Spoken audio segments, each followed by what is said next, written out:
Rahasia Terbesar Suamiku, Episode 2. Kisah episode bagian 2. Setelah kepergian Fajri, tatapan Murni menjadi kosong dan raut wajahnya penuh dengan kekecewaan.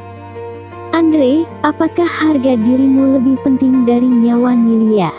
Andre terdiam sesaat dan meletakkan kuenya di atas meja.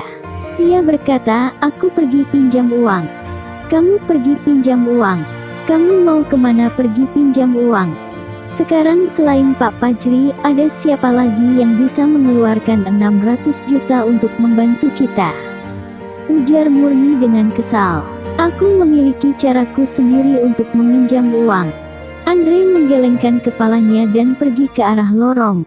Ia pernah memulai usaha, tetapi gagal, tapi ia juga memiliki beberapa teman beberapa tahun ini. Andre, suara Murni terdengar dari belakang. Kamu jangan membuatku membencimu. Andre mempercepat langkah kakinya. Murni melihat punggung kepergian Andre yang semakin jauh dari dirinya. Seperti tenaga yang ditarik habis dari tubuhnya, sekujur tubuhnya terduduk lemas. Ia sedikit menyesal. Menyesal dirinya yang gegabah, menyesal menikah dengan Andre yang miskin. Tatapan Murni tiba-tiba terjatuh ke kotak kue yang diletakkan di atas meja, lalu sedikit terkejut. Dalam hati Murni merasa bersalah, menuduh Andre macam-macam. Andre keluar dari rumah sakit dan menyalakan rokok yang berkualitas buruk. Ia menarik nafas dalam dan tiba-tiba membuatnya terbatuk. Matanya agak memerah. Uang, uang. Semua ini karena uang. Meskipun uang bukan segalanya, tapi kalau tidak ada uang, nyawa anaknya yang akan terancam. Andre mencari tempat untuk duduk, lalu menghubungi beberapa nomor. Tapi saat mendengar ia ingin meminjam uang, semua penerima panggilan memutuskan panggilan. Akhirnya ia menghela nafas dan mengeluarkan telepon untuk menghubungi nomor telepon yang asing. Ini aku, ujar Andre dingin. Ternyata Tuan Muda, ujar pria tua di dalam telepon dengan semangat. Tuan Muda menghubungiku, apakah telah berubah pikiran dan kembali bersamaku? Maaf, aku tidak ingin pulang, ujar Andre. Paman Wahyudi, aku menghubungimu karena ada suatu hal. Apakah Anda bisa meminjamkan 600 juta kepadaku? Aku sangat membutuhkannya. Tuan Muda, apakah tidak tahu bahwa seluruh harta kekayaanku merupakan milik keluarga Anda? Jangan bilang Anda ingin 600 juta, bahkan Anda bisa memiliki nyawaku. Di dalam telepon terkekeh pelan. Tapi dengan syarat, Anda harus menandatangani surat perjanjian penerus warisan. Setelah tanda tangan, Anda baru bisa menggunakan uangnya. Kita bahas nanti untuk tanda tangan. Aku sekarang sungguh membutuhkan 600 juta itu, ujar Andre. Ia tidak ingin berkaitan lagi dengan keluarganya, tapi anaknya sudah seperti ini, ia tidak ada jalan lain lagi. Tidak boleh, Tuan Besar telah menyuruhku, hanya dengan menandatangani surat perjanjian penerus warisan, Tuan Muda baru bisa menggunakan harta kekayaan keluarga, ujar pria tua dalam telepon tegas. Andre menggertakkan giginya. Apakah tidak ada jalan lain? Maaf, Tuan Muda, tidak ada acara lain. Andre menarik nafas dalam. Ia mengangkat kepalanya untuk melihat langit dan memasang senyuman yang menyindir. Apakah akhirnya ia memilih untuk menuruti perkataan ayahnya? Iya, sudah harus ia lakukan demi anak perempuannya. Baik, akan kulakukan, ujar Andre. Ia bisa merasakan kesakitan pada perasaannya. Di manakah kamu sekarang? Aku sedang di perusahaan Wicaksana. Di mana Anda berada? Sebaiknya aku menyuruh orang untuk menjemput Anda, ujar di dalam telepon. Tidak perlu, aku segera pergi mencarimu. Andre memutuskan panggilan. Atas kepergian ibunda Andre, sejak itu hubungan Andre dan Thomas dibatasi oleh kebencian. Awalnya dia mengira seumur hidup pun tidak bisa melepaskan kebencian ini dan menerima kesalahan ayahnya. Tapi anaknya sedang sakit berat, ia sudah tidak ada jalan lain lagi dan memilih untuk menundukkan kepalanya, berinisiatif melepaskan rasa dendamnya. Kehidupan ini memang sangat menyebalkan. Andre mematikan rokoknya di tanah dan berbalik badan naik taksi menuju perusahaan Wicaksana. Tiba di perusahaan Wicaksana, Andre baru saja turun taksi, ia langsung melihat ibu mertuanya Imah keluar dari gedung itu. Ia langsung berpikir tidak ingin bertemu dengan Imah, tetapi setelah itu Imah berjalan ke arahnya. "Kamu bilang kamu mau pergi pinjam uang, untuk apa kamu datang ke sini?" Imah memandang remeh dan jijik kepada Andre. Kalau bukan karena anaknya memiliki anak, ia ingin sekali anaknya cerai dengan pengecut ini. Andre tidak bisa menghindari Imah. Ia berkata, "Aku datang ke sini untuk meminjam uang."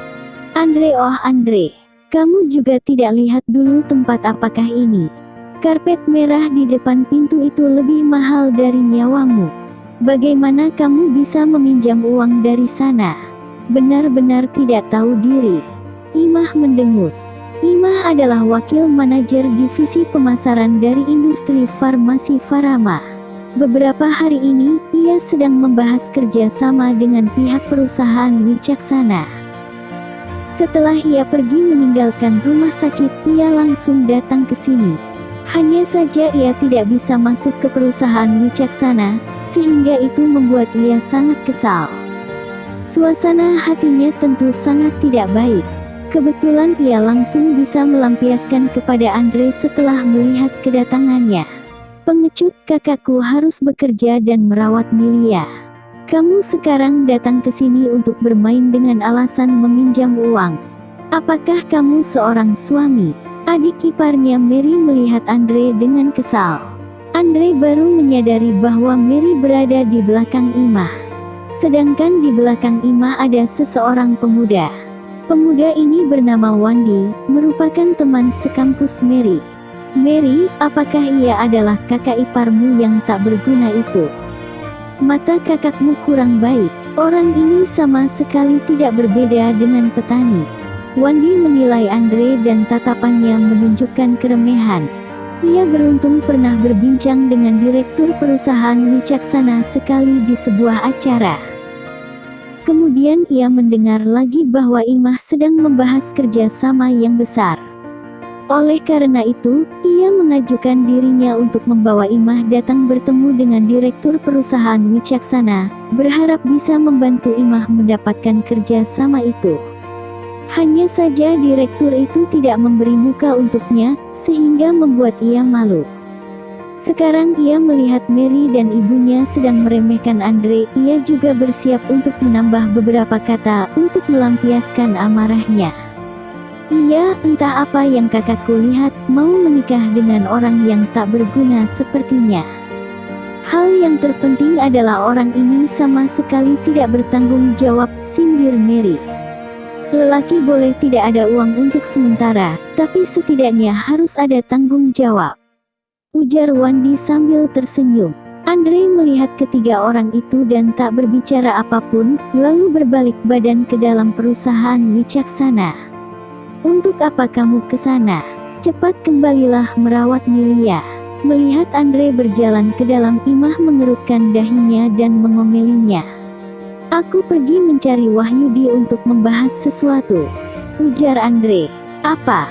Kamu ingin mencari Wahyudi si kaya itu? Apakah kamu mau diusir seperti anjing?" Seketika Imah kesal dan menjulur tangan untuk menahan Andre. Andre hanyalah seorang petugas keamanan yang kecil. Kalau ia diusir, maka ibu mertuanya akan sangat malu. "Tolong lepaskan, Ibu. Aku benaran ada masalah mencari Wahyudi," ujar Andre mengerutkan dahi setelah tangannya ditarik Imah. "Apakah kamu ingin dipermalukan orang banyak? Wahyudi merupakan orang terkaya yang pertama di kota Balangan.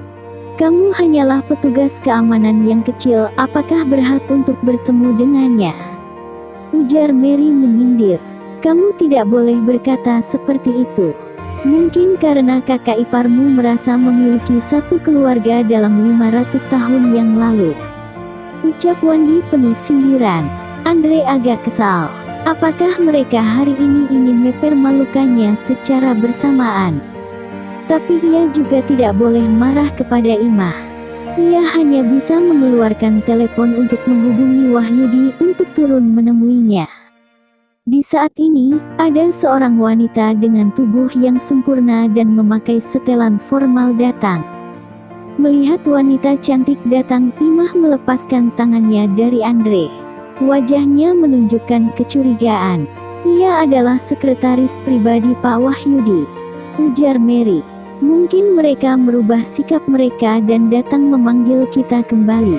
Tante Imah, selamat, Anda akan mendapatkan kerja sama ini, ujar Wandi penuh hormat. Apakah sungguh mencari kita kembali untuk membahas kerjasama?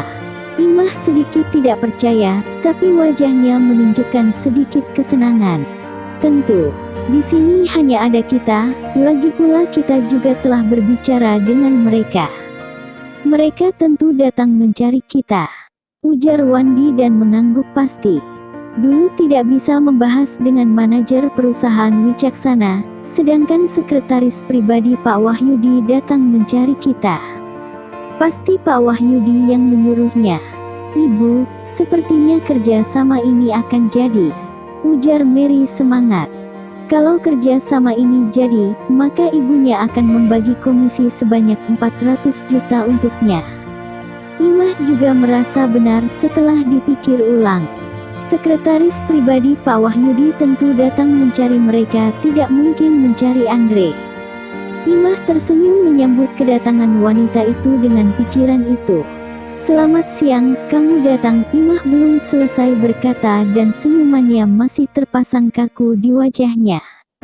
Ia hanya bisa menemukan sekretaris cantik itu tidak mempedulikannya dan langsung melewatinya untuk berjalan ke hadapan Andre.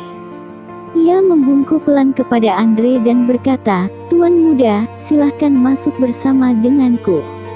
Andre mengangguk dan tatapannya menyapu pelan dari wajah Mary dan Wandi, lalu ia pergi bersama dengan sekretaris cantik itu. Meninggalkan Imah bertiga terdiam, terkejut dan curiga di tempat. Andre dan Wahyudi berbincang sesaat. Ia masih saja tidak ingin meneruskan warisan, sungguh tidak ingin untuk mengalah dengan ayahnya. Tapi kalau ia tidak menandatangani surat perjanjian itu, Wahyudi tidak akan pernah memberikan uang untuknya atau mungkin ia akan membiarkan Thomas menghubunginya. Andre menghela nafas tak berdaya dan hanya bisa bertanda tangan, lalu menyuruh Wahyudi untuk mencari orang yang memiliki sumsum yang sama dengan Milia. Ia juga menyuruh Wahyudi untuk memberikan 600 juta kepadanya, lalu pergi meninggalkan perusahaan Wicaksana. Untuk bagaimana Wahyudi memberitahu Thomas masalah itu, ia sudah tidak ingin mengetahuinya. Dan yang penting ia tidak harus menghubungi Thomas terlebih dahulu. Ia tahu kalau Thomas tidak akan menghubunginya terlebih dahulu. Kalaupun ia menerima warisan, ia juga tidak memutuskan untuk begitu cepat memaafkan Thomas. Ia dengan cepat tiba di rumah sakit. Andre melihat Pajri kembali lagi. Tidak hanya itu, ia juga duduk bersama dengan Murni di tepi ranjang, sambil berbincang dengan anaknya yang baru sadar. Jarak Pajri sangat dekat dengan Murni, bahkan mereka berdua masih berbincang ria. Andre menyipitkan matanya dan melangkah cepat ke dalam ruang inap. Next episode 3.